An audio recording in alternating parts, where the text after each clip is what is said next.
নমস্কাৰ বন্ধু বান্ধৱীসকল, এই মুহূৰ্তত আপোনালোকলৈ লৈ আহিছোঁ এটি গুৰুত্বপূৰ্ণ ভিডিঅ'। বন্ধুসকল, এই ভিডিঅ'টোৰ জৰিয়তে আপোনালোকক PM কিষাণ আঁচনি সংক্ৰান্তত এক ভয়ংকৰ খবৰ জনাব যত্ন কৰিম। আপুনি PM কিষাণৰ হিতাধিকাৰী হিচাপে PM কিষাণৰ ধন লাভ কৰি আছে নেকি, বা ইতিমধ্যে আপুনি PM কিষাণৰ ধন লাভ কৰিছে নেকি?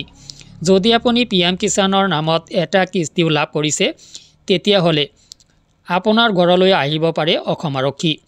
আজিৰে পৰা ৰাজ্যজুৰি অসম আৰক্ষীৰ বৃহৎ অভিযান। তো কিয় এই অভিযান, কাৰ বিৰুদ্ধে এই অভিযান, এই বিতং তথ্য আপোনালোকক এই ভিডিঅ'টো জনাব যত্ন কৰিম। মূল ভিডিঅ'টোলৈ যোৱাৰ আগতে আপোনালোকক জনাম সৰু এটা ৰিকুৱেষ্ট, এনেধৰণৰ ভিডিঅ'বোৰ নিতৌ পাবলৈ চেনেলটোলৈ নতুন আহিলে চেনেলটো ছাবস্ক্ৰাইব কৰি ল'ব। লগতে ভিডিঅ'টো যদি ফেচবুকত চাইছে পেজটোত এটি ফ'ল' দিব, ভিডিঅ'টো বন্ধু বান্ধৱীলৈ শ্বেয়াৰ কৰি দিব। আহক বন্ধুসকল, আমি মূল ভিডিঅ'টোলৈ আগবাঢ়িছোঁ।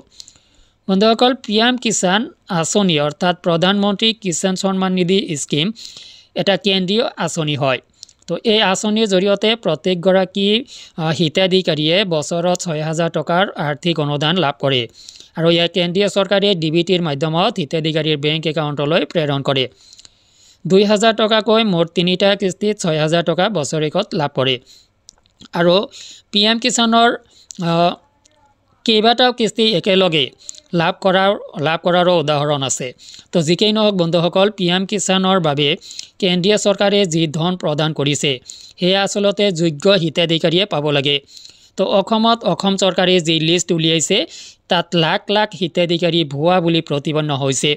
PM কিষাণ আঁচনি আপুনি লাভ কৰিলে আপোনাৰ কাৰণে এটা ডাঙৰ খবৰ এইটো যে আপুনি আচলতে ভুৱা হয় নে নহয়। তো আপোনাক চৰকাৰে এখন লিষ্ট আকাৰত আপোনাৰ নামটো তাত ৰাখিব পাৰে, য'ত ভুৱা বুলি প্ৰতিপন্ন হ'ব পাৰে আপুনি। চৰকাৰে PM কিষাণৰ লাখ লাখ হিতাধিকাৰীক ভুৱা বুলি চিহ্নিত কৰিছে, আৰু এই হিতাধিকাৰীৰ বিৰুদ্ধে অসম আৰক্ষীৰ বৃহৎ অভিযান চলিব। আৰু আজিৰে পৰা এই বৃহৎ অভিযান চলিব। PM কিষাণৰ হিতাধিকাৰী হিচাপে আপোনাৰ ঘৰলৈ আহিব পাৰে অসম আৰক্ষী, আৰু গ্ৰেপ্তাৰ হ'ব পাৰে আপুনি যদি ভুৱা হিতাধিকাৰী হয়, তেতিয়াহ'লে আপুনি গ্ৰেপ্তাৰ হ'ব পাৰে। ইয়াৰ বাবে যথেষ্ট ডাঙৰকৈ শাস্তি আপুনি ভোগ কৰিব লগা হ'ব পাৰে, কিয়নো আপুনি আচলতে PM কিষাণ বা যিকোনো চৰকাৰী আঁচনি বা বেচৰকাৰী আঁচনিয়ে হওক, আপুনি স্কুলৰ এখন প্ৰপত্ৰ ফিল-আপ কৰোঁতে, এইটোতো এটা ডাঙৰ আঁচনিৰ কথা। তো আপুনি এটা প্ৰপত্ৰ ফিল-আপ কৰোঁতে তাত এটা আণ্ডাৰটেকিং দিব লাগে, আৰু সেই আণ্ডাৰটেকিঙত আপুনি চাইন কৰি দিব লাগে, ছিগনেচাৰ কৰি দিব লাগে যে যিখিনি তথ্য আপুনি ইয়াতে প্ৰভাইড কৰিছে আপোনাৰ সংক্ৰান্তত, সেই সম্পূৰ্ণ ডাটা, সেই সম্পূৰ্ণ তথ্য আপোনাৰ একান্ত বিশ্বাসেৰে আপোনাৰ নলেজত থকা ধৰণে আপুনি শুদ্ধ বুলি প্ৰতিপন্ন হ'ব লাগে।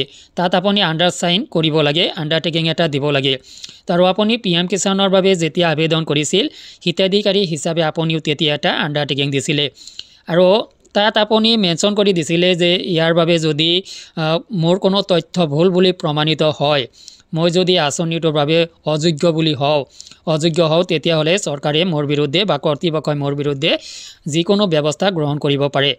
তো এনেকুৱাভাৱে আণ্ডাৰটেকিং দিয়াৰ পিছত আপোনাৰ আৰু ইয়াতে ক'ব লগা একো নাই। যদি অসম আৰক্ষীয়ে আপোনাক ভুৱা বুলি প্ৰতিপন্ন কৰে, আপোনাৰ যদি অসম চৰকাৰে ভুৱা বুলি প্ৰতিপন্ন কৰিছে, তেতিয়াহ'লে আপোনাৰ বিপদ কিন্তু অনিবাৰ্য। অসম আৰক্ষীয়ে আপোনাক গ্ৰেপ্তাৰ কৰিব পাৰে। হিতাধিকাৰী হিচাপে নহয়, হিতাধিকাৰী হিচাপে ঠাই দিয়া যি বিষয়ববীয়াসকল আছে, সেই বিষয়ববীয়াসকলকো আৰক্ষীৰ আওতালৈ আহিব। আৰক্ষীয়ে সেই বিষয়াসকলকো গ্ৰেপ্তাৰ কৰিব। অসম চৰকাৰে লৈছে গুৰুত্বপূৰ্ণ পদক্ষেপ। তো বন্ধুসকল, ভিডিঅ'টো আপোনাৰ বন্ধু বান্ধৱীলৈ শ্বেয়াৰ কৰি দিয়ক। আজিলৈ এৰিছোঁ, ধন্যবাদ।